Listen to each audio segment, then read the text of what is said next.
अस्सलाम वालेकुम दोस्तों। तो आज मैं एक बार फिर से हाजिर हुई हूँ आप लोगों के लिए एक अच्छी सी कहानी लेकर। ऐसी ही अच्छी अच्छी कहानियां सुनने के लिए मेरे चैनल को सब्सक्राइब कर दें, शेयर कर दें और लाइक कर दें। चलें जी, शुरू करते हैं। मोहब्बत की बींट। मेरा ताल्लुक सूबा सरहद के एक छोटे से गांव से है।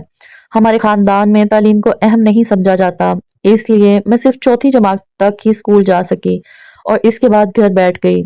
मेरी खाला, जो रिश्ते में मेरी फूफी भी लगती थी, उनके शोहर का इंतकाल हुआ तो इन पर 4 बेटियों और एक बेटे की परवरिश की जिम्मेदारी आ पड़ी। उन्होंने बड़ी मुश्किल से इन बच्चों की परवरिश की। खाला बचपन से ही मुझे कहती थी कि निदा, मैं तुझे अपनी बहू बनाऊंगी। मगर इनका बेटा दिलावर मुझे एक आंख नहीं बाता था। इसकी बहनें भी चाहती थी कि गुलाब की ये कली इनकी भाभी बने, जबकि मैंने हमेशा दिल में यही ख्वाहिश रखी थी कि मेरा जीवन साथी खूबसूरत, दौलतमंद और मुझसे बेपनाह मोहब्बत करने वाला हो। खुदा ने मेरी दुआ सुन ली। इन दिनों खाला बीमार थीं और इनकी बेटियां किसी शादी में गई हुई थीं कि हमारे गांव के सरदार का पोता आ गया, जिसका नाम रमीज था, और ये लोग गांव के मोतबर माने जाते थे। अगरचे बाद में इनके हालात खराब हो गए थे, फिर भी गांव में इनका सबसे ज्यादा रौब और दबदबा था। रमीज हमारे घर में बिला खौफ खतर आता था, क्योंकि इसे खाला की बेटियों ने अपना मुंह बोला भाई बनाया हुआ था। वो बहुत नेक दिल लड़का था और हमारे मोहल्ले के हर गरीब का काम कर दिया करता था। इसीलिए खाला के घर के अलावा वो पूरे मोहल्ले में इज्जत की निगाह से देखा जाता था। वो 5 भाई थे और इनकी कोई बहन नहीं थी। वो मोहल्ले वालों के काम करता तो मोहल्ले की सब लड़कियां इसकी वालदा के कामों में हाथ बटा देती थी। इसलिए इस घराने के हर किसी के साथ खुशगवार ताल्लुकात थे। इन दिनों मेरी उम्र 17 बरस थी और मेरा भाई मुझ पर कड़ी नजर रखता था। वो मुझे किसी भी गैर मर्द से बात करने से मना करता और मोहल्ले में किसी के घर नहीं जाने देता था। रमीज जैसे ही खाला के घर आया बोला, खाला जान कहाँ है? मैं जवाब देने की बजाय टकटकी बांधे इसकी तरफ देखने लगी। बिला शबा वो एक हसीनो जमील लड़का था और कोई भी लड़की पहली नजर में इस पर फरीफ्ता हो सकती थी। चंद लम्हे में मबहूत रही, फिर अचानक ख्याल आया कि वो कुछ पूछ रहा है। मैंने जल्दी से अपना दुपट्टा सर पर ओढ़ लिया और इससे मुखातिब हुई, खालाजान बीमार है और कमरे में आराम कर रही हैं। इसने मुझे गहरी नजर से देखा और कमरे में चला गया। मैं इस वक्त अकेली थी। मैंने सोचा कि काश रमीज जैसा खूबसूरत और नेक लड़का मेरा जीवन साथी बन जाए तो जिंदगी कितनी हसीन हो जाए। इसी दिन मैंने तहिया कर लिया कि मैं अपनी तरफ से रमीज को पैगाम दूंगी। वो मंजूर करे या ना करे, ये इसकी मर्जी है। अगले दिन मैं खाला की बेटी नजमा को अपने इरादे से आगाह कर दिया। वो मेरी बात सुनकर घबरा गई, मगर मेरे बेहद इसरार पर इसने मेरी मदद का वादा कर लिया। कुछ दिन बाद जब रमीज इनके घर आया तो नजमा ने बातों बातों में कहा, भाईजान आपके लिए आप कोई खूबसूरत सी लड़की मुंतखब करके घर बसा लें। हम बहनें आपके सर पर सेहरा देखना चाहती हैं। वो कहने लगा, अभी से? अभी तो मैं मैट्रिक कर रहा हूँ, मेरी ऐसी कौन सी उम्र है कि शादी का सोचूं। पहले तालीम मुकम्मल करनी चाहिए, फिर शादी। मैं अभी से क्यों इस जंजाल में पड़ूं? अभी तो मेरे बहुत से ख्वाब हैं। मौका पाकर नजमा ने कहा, मेरी कजन निदा तुमको पसंद करती है और तुमसे शादी की आरजूमंद है। हो सके तो इसके बारे में सोचना। रमीज ने जवाब दिया, नजमा बहन तुम अपनी कजन को समझाओ कि वो मेरा ख्याल दिल से निकाल दे। मेरा भी किसी से शादी का कोई इरादा नहीं है। फिर ऐसी बातों से इंसान की रसवाई हो जाती है, जबकि आपके मोहल्ले में सब मुझ पर एतबार करते हैं। इन लोगों की मदद करना मेरा ईमान है, जिसके बदले में मुझे इनकी तरफ से एहतराम मिला है। अगर किसी को इन बातों का इल्म हो गया तो मैं किसी को मुंह दिखाने के काबिल नहीं रहूंगा। ये कहकर रमीज चला गया और मैं अपना सा मुंह लेकर रह गई। इसके बाद वो पूरा हफ्ता हमारे मोहल्ले में नहीं आया। मैं रोजाना इसकी राह तकती। इसका घर हमारे मोहल्ले से थोड़े फासले पर था और हमारे घर से नजर आता था। मैं कुएं पर पानी भरने जाती तो मेरा ध्यान इसके घर के रास्ते पर होता कि काश वो मुझे नजर आ जाए और मैं इसे जी भर के देख सकूं। कुछ दिनों बाद हमारे इलाके में शादी की एक बड़ी तकरीब हुई। मैं खूब सज धज कर गई कि शायद वो वहां नजर आ जाए। ढोलक पर लड़कियां मेहंदी के गीत गा रही थीं, लेकिन मेरे कान इसकी आवाज को तरस रहे थे और आंखें इसका दीदार करना चाहती थीं कि अचानक दीवार की ओर से मुझे इसका चेहरा नजर आया। इसने क्रीम कलर का सूट पहना हुआ था और किसी बात पर मुस्कुरा रहा था। मैं बस इसे ही देखते जा रही थी कि इसी दौरान इसकी नजर मुझ पर पड़ी। वो कभी आंख चुराता और कभी दीवार की तरफ देखता। जब इसने मेरी तरफ देखा तो मेरे हवास काबू में न रहे और मैंने आंखें झुकाकर इसे सलाम किया। वो कुछ देर सोचता रहा, फिर हाथ हिलाकर जवाब दिया तो मेरे अंदर की कैफियत ही बदल गई। मुझे महसूस हुआ कि मेरी मोहब्बत ने इसके दिल में घर बना लिया है। खुदा जब दो दिलों को मिलाता है तो फिर इंसान को सोचने का मौका ही नहीं मिलता और ना चाहते हुए भी इसी से खींचता चला जाता है जहां मंजिल मुंतजिर होती है। अब रमीज खाला के घर की बजाय हमारे घर ज्यादा आने लगा। मेरी माँ खुश दिली से इस नौजवान का अपने घर में इस्तकबाल करती थी। माँ को एहसास था रमीज अच्छे खानदान का चश्मा चिराग है। अगर इसको शीशे में उतार लिया तो वारे न्यारे हो जाएंगे और ऐसा दामाद किसी खुश नसीब को ही मिलता है। मेरी माँ रमीज से सच्ची मोहब्बत करती थी या लालच की खातिर इससे प्यार करती थी। मैं नहीं जानती। मैंने माँ को बता दिया था कि रमीज को शादी की नीयत से देखती हूँ। माँ ने मेरे वालिद से पसंद की शादी की थी, इसलिए उन्होंने मेरी बात का बुरा नहीं माना, बल्कि गौर से मेरा हाल सुना और इस बात को अहमियत दी। यूं मेरे दिल से अम्मी का खौफ जाता रहा। अब्बू से अलबत्ता मुझे डर लगता था, वो बहुत सख्त मिजाज थे। हालांकि दिल के अच्छे थे, उन्होंने हमें आजाद माहौल दिया था, लेकिन हम पर कड़ी नजर भी रखते थे। नेक तबीयत होने की वजह से अब्बू को रमीज पर शक नहीं था। जब वो हमारे घर आता तो वो इसे इज्जत से बैठक में बिठाते और खूब गपशप लगाते। इन दिनों मैं रमीज को हसरत से देखती थी और खुदा से दुआ करती थी कि इसे कभी हम लोगों की वजह से कोई तकलीफ ना पहुंचे। वो मेरी माँ से भी देर तक बातें करता था। जब वो हमारे घर से निकलता तो मेरे इशारे पर घर के पिछवाड़े आ जाता। दुनिया इस वक्त सो रही होती और हम सहर होने तक बातें करते रहते। वो मुझे कहता, मैं किसी रोज अपने वालिदैन को तेरे घर रिश्ते के लिए भेजूंगा और तुझे हमेशा के लिए अपने साथ ले जाऊंगा। माँ राजी हो जाएगी क्योंकि वो मुझसे बहुत प्यार करती है। ईद पर वो सबसे पहले मुझे मुबारकबाद देता और मुझसे पहले किसी और से नहीं मिलता था। मेरी वालदा की नजरें हर वक्त मुझ पर रहती, इन्हें मुझ पर एतबार भी था और किसी हद तक नहीं भी था। अलबत्ता रमीज पर वो बारी सदके जाती। जब वो आता इसकी बलाएं लेती, इसकी खूब खातिर तवाज़ा करती और हर दफा किसी न किसी चीज की फरमाइश कर देती तो अगले ही दिन इनकी ख्वाहिश पूरी हो जाती। मुझे माँ का ये अंदाज पसंद न था। 2 साल में न जाने वो हम पर कितनी रकम लुटा चुका था। जब मैं इस बात पर खफा होती तो कहता, पगली खफा ना हो, तेरे लिए तो मैं सारी दुनिया की खुशियां खरीद सकता हूँ।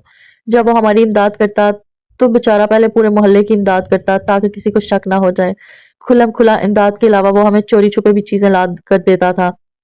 इस दौरान हमने इसकी दरियादिली का खूब फायदा उठाया और फरमाइशों का अंबार लगा दिया। ऐसी बातें छुपती नहीं है। खाला इनकी बेटियों और मेरे भाई को भी शक पड़ गया। हालांकि खाला की एक बेटी तो आखिरी वक्त तक हम मेरी हमराज रही थी, लेकिन ये सब अब टोह में लगे थे कि कोई बात हाथ आए तो मुझे ख्वार कर दें। खुदा की करनी ऐसी हुई कि एक रात रमीज मुझसे मिलने आया तो मोहल्ले के कुत्तों ने इस पर हमला कर दिया।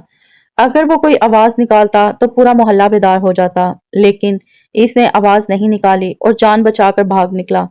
मुझे इस दिन बहुत परेशानी हुई थी। सुबह सवेरे हमारी खाला और कजन इस जगह का मुआयना करने गईं कि रात वहां कुत्ते क्यों भौंक रहे थे। वो शक्की औरतें थीं। उन्होंने खास तौर पर वहां कदमों के निशानात गौर से देखे और आपस में चहमगोइयां करने लगी कि ये रमीज के जूतों के निशानात हैं, क्योंकि इसके जूते खास किस्म के और भारी भरकम होते थे।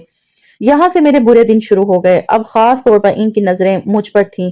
इस वाक्य से रमीज भी सहम गया। फिर एक दिन मेरे कहने पर इसने अपने दादा को मेरे घर रिश्ते के लिए भेज दिया। वालदा तो राजी हो गई, मगर वालिद साहब ने इन लोगों को ये कहकर टाल दिया कि मेरा एक यतीम भतीजा राशिद अभी बैठा है। जब तक इसका फैसला नहीं हो जाता मैं कोई कदम नहीं उठा सकता। इसके बाद जैसे खाला के वारे न्यारे हो गए और वो अपने बेटे के लिए मेरे ख्वाब देखने लगी। रमीज बहुत अफसुर्दा हुआ, लेकिन इसने हौसला नहीं हारा। मेरी वालदा की मुकम्मल हमायत इसे हासिल थी और इसे अम्मी पर भरोसा था कि अगर वो साथ दे रही हैं तो मेरा रिश्ता इसके साथ हो ही जाएगा।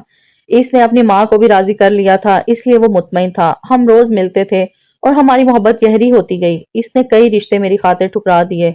इस इश्क के समुंदर में डुबकियां लगाते हुए इसने एफए की पढ़ाई दरमियान में ही छोड़ दी। वो जब भी कहीं नौकरी के लिए जाता मैं इसकी वापसी की दुआ मांगती और जी भर के रोती। मेरे आंसू असर कर जाते थे या फिर इसकी किस्मत ही खराब थी कि वो जहां भी जाता चंद दिन बाद वापस आ जाता, और जब वापस आता तो रात भर बैठकर अफसोस करता कि अगर मुझे मुलाजमत ना मिली तो तुम्हारे वालिद साहब हमारा रिश्ता कैसे करेंगे। मैं इसके कंधे पर सर रखकर इसकी बातें गौर से सुनती रहती। फिर कहती कि तुम मुझसे दूर मत जाना, तो वो हैरत से मुझे देखता कि मैं इसके करीब रहने की चाह में इसे मुलाजमत करते हुए भी नहीं देखना चाहती। वो बिलाशुबा एक ज़हीन लड़का था और अपने फन में इतना माहिर था कि गांव में कोई भी इसका सानी नहीं था। इसने अपनी बनाई हुई तस्वीर से काफी नाम और पैसा कमाया था। एक दिन मेरे सर पर पानी का घड़ा था, इसने इसी रूप में मेरी तस्वीर बनाकर मुझे हैरत में डाल दिया। वो मुझे कहता था कि मैं आंखें बंद करके भी तेरी तस्वीर बना सकता हूँ। तकरीबन 2 साल तक वो हमारे घर चक्कर लगाता रहा। एक दफा वो अपने इलाके की दुकान से कुछ अशिया लेकर हमारे घर आ रहा था। इसी दुकान पर चंद बदकिरदार लोग बैठे हुए थे। वो इस पर फिक्रे कसने लगे कि देखो, ये न जाने क्यों हर वक्त दीवानों की तरह इस मोहल्ले में फिरता रहता है। जरूर दाल में कुछ काला है। एक बदमाश ने कहा, इसकी सुबह शाम इधर ही गुजरती है। बड़ा आया इस मोहल्ले का हमदर्द, पता नहीं अंदर ही अंदर क्या गुल खिला रहा है। दूसरे ने कहा, आजकल कोई किसी पर बिला वजह तबार नहीं करता, और इसे देखो कि शाह के घर जाता है, लगता है जिस थाली में खा रहा है इसी में छेद कर रहा है। रमीज को इन लोगों की बातों पर बहुत गुस्सा आया, मगर वो मेरी इज्जत की खातिर चुप रहा, क्योंकि वो इसे जानबूझकर इश्तियाल दिला रहे थे ताकि बात बढ़े और बदनामी हो। اس نے سوچا کہ اگر کچھ کہا تو کہیں ندا اور اس کے خاندان پر لوگ انگلیاں نہ اٹھانے لگیں۔ وہ بھرے بازار میں میری عزت کا جنازہ نکالنا نہیں چاہتا تھا، جبکہ وہ ہمارے گھر آنے جانے کی وجہ سے خود بدنام ہو رہا تھا۔ اور یہ بدماش اسے دیکھتے ہی آوازیں کستے کہ دیکھو اسے نئے دور کے مجنوں کو، جسے اپنے گھر کی فکر نہیں مگر اس محلے کی فکر میں گھلا جا رہا ہے۔ رفتہ رفتہ اس آگ نے زور پکڑنا شروع کر دیا اور یہ باتیں میرے بھائی کے کانوں تک جا پہنچی۔ وہ اس دن بہت غصے میں تھا جب وہ گھر آیا تو رمیز کو مجھ سے باتیں کرتے ہوئے پایا۔ اس کا پارا چڑھ گیا اور اس نے اس کی بے عزتی کرنا شروع کر دی اور کہا برائے مہربانی ہمارے گھر نہ آیا کریں، کیونکہ غریبوں کی بھی کوئی عزت ہوتی ہے۔ میری جوان بہنیں ہیں، تمہارے آنے کی وجہ سے اب لوگ ہم پر انگلیاں اٹھا رہے ہیں اور آوازیں کس رہے ہیں۔ ہم غریب ضرور ہیں مگر یہ بے عزتی برداشت نہیں کر سکتے۔ والد صاحب گھر پر نہیں تھے اور والدہ سر جھکائے بیٹھی تھی۔ میری ماں جو کل تک رمیز کے گن گاتی تھی آج اس کی بے عزتی پر خاموش تھی۔ بھائی چلا رہا تھا اور سارا محلہ تماشا دیکھ رہا تھا، لیکن کسی نے اس بیچارے کا ساتھ نہیں دیا۔ یہ وہی لوگ تھے جن کے لیے رمیز نے دن رات ایک کر دیا تھا۔ میں اپنے کمرے میں بیٹھی سب سن رہی تھی۔ رمیز بھائی سے کہہ رہا تھا ظفر، میں جانتا ہوں کہ کس بدبخت نے تمہارے کان بنے ہیں۔ میں تو 8 سال سے اس محلے میں آ رہا ہوں۔ اگر مجھ پر اور میری شرافت پر شک ہوتا تو یہ محلے والے جو اس وقت انجن بنے کھڑے ہیں مجھے پہلے ہی یہاں آنے سے منع کر دیتے۔ خدا گواہ ہے، اگر زمین بول سکتی تو وہ بھی بول پڑتی۔ میں کوئی بے اعتبار شخص نہیں ہوں۔ بھائی نے کہا محلے میں جہاں دل چاہے جاؤ مگر ادھر اب کبھی نہ آنا۔ رمیز کو بھائی کی بات کا گہرا صدمہ پہنچا تھا۔ وہ آنکھوں میں آنسو بھر کر چلا گیا اور پھر کبھی نہیں آیا۔ میں سب سے اس کا پوچھتی اور ہر بار مایوس ہو جاتی۔ کوئی کہتا کہ وہ پشاور چلا گیا ہے اور کوئی کچھ کہتا۔ ان دنوں میرا دل کہیں نہیں لگتا تھا۔ میرے بھائی کی وجہ سے اسے گہرا دکھ پہنچا تھا اور میں دن رات اس کی یاد میں روتی تھی، جس سے ماں بھی پریشان تھی۔ میری خالہ کی بیٹیاں ایک دن اس کے گھر گئیں اور اسے اپنے گھر لے آئیں۔ وہ لالچی تھیں، انہوں نے اسے بھائی بنا کر بھائی کے پیار کا واسطہ دیا اور وہ اسے جھوٹا پیار دے کر لوٹ رہی تھیں۔ وہ میرے غم کو بہلانے کے لیے ان کی ایسی ایسی فرمائشیں پوری کرتا کہ شاید ہی کوئی سگا بھائی اپنی بہنوں کے لیے اتنا کچھ کرتا ہو۔ تمام حالات دیکھ کر میرا دل خون کے آنسو روتا تھا مگر میں کچھ نہیں کر سکتی تھی۔ میں اسے کیسے سمجھاتی کہ تم میری خالہ کی بیٹیوں کی باتوں میں نہ آؤ، کیونکہ یہ میری خیر خواہ نہیں بلکہ دشمن ہے۔ ایک دن نجمہ آئی اور مجھے کہا کہ رمیز نے پیغام بھیجا ہے، وہ تم سے ملنا چاہتا ہے۔ تمہارے گھر کے پاس جو باغ ہے وہاں وہ تمہارا منتظر ہے۔ میں نادان تھی، اس کی باتوں میں آ گئی اور مقررہ وقت پر وہاں چلی گئی۔